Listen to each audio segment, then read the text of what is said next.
America, these are the spoils that everybody is playing for. This is it. These are the spoils. The world is changing. All of the power is going to change. I'm sorry, but America is going to change. The question is, will she survive? The answer is yes, if we pay attention. So who is playing? Who is sitting at the table and saying, I'm putting more chips on the table? Who is actually playing? I contend the United States is not playing. The United States is being played. These are the players at the table, the real serious players. Everybody else is a clown. You have George Soros, you have Russia, China, and Islam. These are the players of the table. And if you look at each of these players, you will see they all have cards that they are holding. And you would say, if you just looked at their cards, who's going to win? Well, Soros, he is the ultimate capitalist. He has made billions of dollars, and he wants to slam the door shut on others. Now, I don't know if he even cares what the system is now. He just wants his own system, this open society thing. He has called for a new world order for years. Listen. You really need to bring China into the creation of a new world order, financial world order. It only gets more greedy as you get closer to Soros. This is a guy who's known as the man who broke the Bank of England. He's brought down economies before. The game George Soros is playing is a game where he will financially win. Soros and his allies, the allies in the government, and not just this government. He has allies in the labor unions. He has allies everywhere. Now, not the government and labor unions because he loves America and Democratic presidents or he supports the little guy in labor disputes, but because he believes they're cards that he needs to hold to win this pie, the accomplishment of his goal, the nouveau order. Now, how do I know that? From his own words. He has said he doesn't love the United States. He said that the United States is the biggest obstacle to the open society, which is a form of government that he envisions. Quote, the main obstacle to a stable and just world order is the United States. So why would he want to hold these cards? Again, if you don't hold them, someone else is. Clear enough for you? Not a fan, not a patriot. He's a guy who wants fundamental transformation of America. Now, I don't believe the United States is the main obstacle to a stable and just world order. Do you? This man's playing for control of this. But is anyone reporting, or does anybody care? I believe we have always been the great last hope for the world, and we still are. Okay.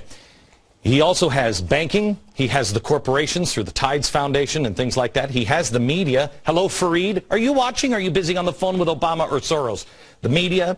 He has the radicals. He has communists who are joining with all of these groups. This man's a capitalist. Why would he have radicals? Why? Fuel. He has the churches. He's godless. Why is he funding so many church activities? The man is an atheist. Doesn't make sense unless you understand he's playing for the world. Next player at the table is Russia. You have, with Russia, they've got a lot. Most Americans completely dismiss them as a nation that we needn't concern ourselves anymore. It's a non-threat. But Russia is using communist countries like Venezuela. They are also playing a wicked game, co-opting the Middle East. They know if the control of oil, if you control oil in Europe, you got Europe. That's why they are building pipelines all through Europe. Look who's been building alliances with Europe. With Russia. It's Turkey. Last year, the two agreed to build the first Turkey nuclear plant, a project worth $20 billion. We can't build one here, but Turkey can?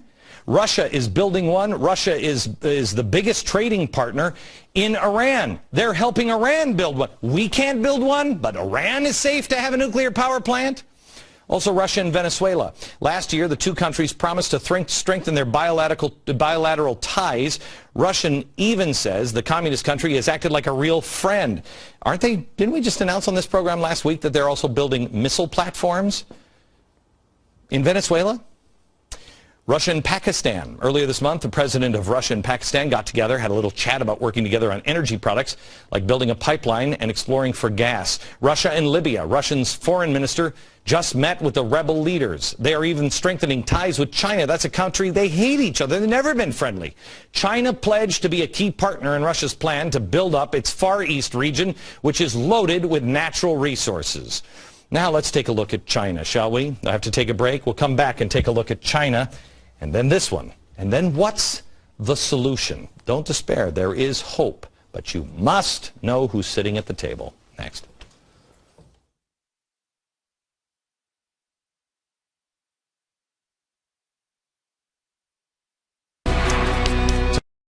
Tonight I just want to show you the world is being divvied up. And I want to show you who the players are sitting at the table. Think of this as a poker game. And everything is in. And winner takes all. At least that's what some hope.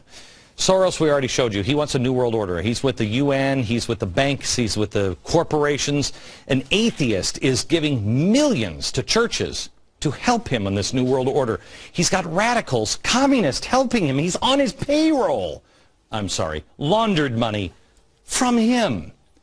He's got all of that happening. Why? He's a capitalist. You have Russia, radicals, military, and energy. They're sitting at the table. They're holding some good cards here, and they've already got Europe by the throat. Then you have China. China is the obvious winner here. They have plenty of money, plenty of people. They have tech. They have resources. The military is about to take over. Think of this. They have 1.4 billion people in China alone. We have 310 million. India has 1.2 billion. Got it? China is just investing in gold. They have invested, they're buying, what is it, 10,000 tons of gold here in the next year. It's crazy what they're doing. They've got the resources. These guys, there are three players at the table here that have a lot in common. They're playing with fire. They're playing with radicals, radicals, radicals. These guys do not like an unstable world. They don't like it. They're slower, more methodical. They don't want to upset the apple cart because they have 1.4 billion people. That thing becomes unstable. It's chaos in China. So they don't like an unstable world. Neither does Soros in the end. Soros has got to get rid of these people. He'll get rid of these people. He'll get rid of these people really in the end, because anything that is too radical, that has too many thugs, he's a businessman. A business. It's just business. It's not personal. When he's done, he's done. But he's playing with fire because he's also tied himself through these radicals down here. And this is the last one sitting at the table. Radicalized Islam. Islam, as it's done in the Middle East, they have the oil. But they also have something else that is a trump card, and that is God. I should make that. They have faith. They have faith on their side. They believe in something. George Soros, all of his minions, they only believe in money. Faith in God trumps money every time. And everybody that he has to rule, he rules over. Are you for George Soros' plan? Do you even know what his plan is? How about Russia? Russia, radicals, they have to, both of them in the end, have to have a thugocracy. China is a thugocracy. And Islam, the ultimate. Chop your head off in the Middle East if you disagree. It's not the same Islam here, gang. Who gets control? Who gets control? They're all playing for the same world.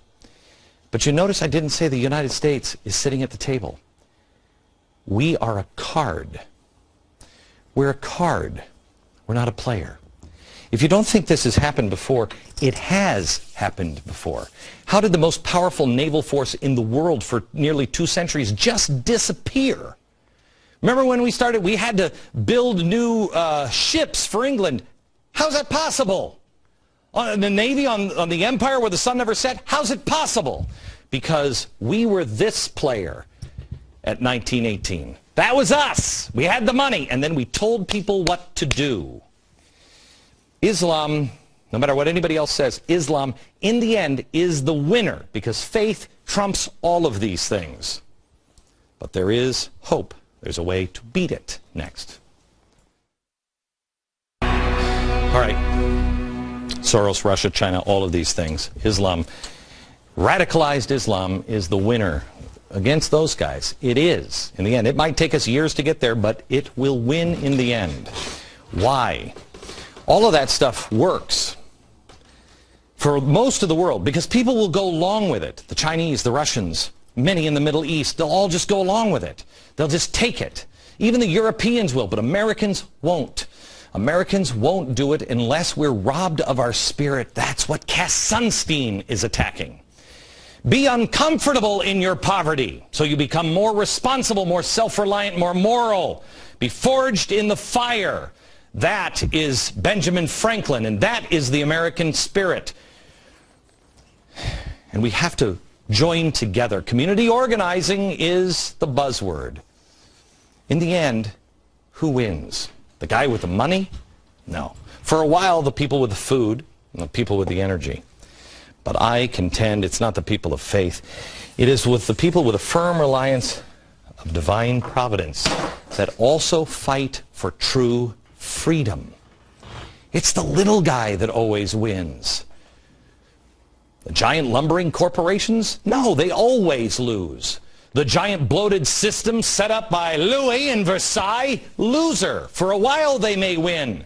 But it's the farmer behind the tree with a rifle or a rake. It was the farmer with the rifle and the rake hiding behind that tree that took the most lumbering giant of its day out. The most powerful nation on earth took him down. It is David that beats Goliath with faith every time. Goliath loses in the end because all Goliaths are arrogant. If we have firm reliance in the protection of divine providence, all you need is a tree and a rake. Because we had a tree, a rake, and a rifle in '76 when we were a collection of farmers and brought down the British Empire. We just have to hold on to firm reliance of the protection of divine providence and hold on. I'm telling you, gang, we must lock arms this summer to defeat the great powers of the earth and beyond that have aligned against us.